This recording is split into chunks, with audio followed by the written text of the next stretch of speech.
Kalinisan program ng Administrasyong Marcos matagumpay na nailunsad. Matagumpay na nailunsad ang administrasyon ni Pangulong Ferdinand Bongbong Marcos Jr. ang Kalinga at Inisyatiba para sa Malinis na Bayan o Kalinisan Program.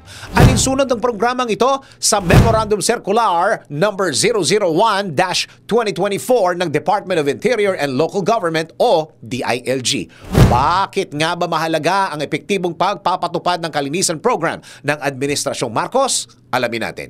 Layo ng Kalinisan Program na palawakin ang kaalaman ng publiko at hikayatin silang makiisa sa environmental responsibility sa magitan ng proper waste management. Hinihimok din ito ang local government units o LGUs na mag-invest sa mga programa at proyektong makakatulong sa kalikasan.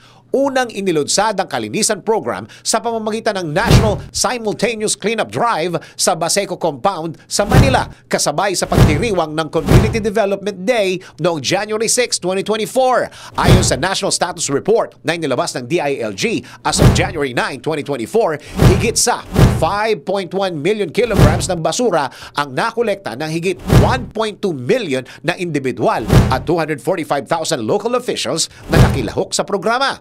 Upang mas mahikayat ang mga barangay na makiisa sa Kalinisan Program, magsasagawa ang DILG ng quarterly awarding upang kilalanin ng LGUs na may efficient implementation ng programa. Inutusan na rin ni Pangulong Marcos ang mga kinaukulang ahensya na isama ang kalinisan sa performance guarantees upang mabigyan ng mas malaking incentives ang LGUs na may pinakamalinis na kapaligiran.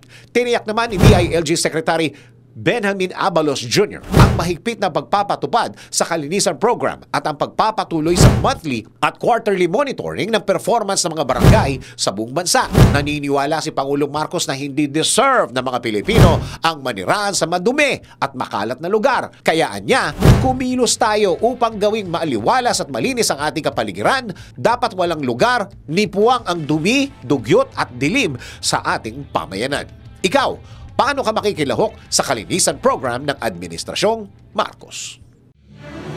DWIZ Research Report. Report.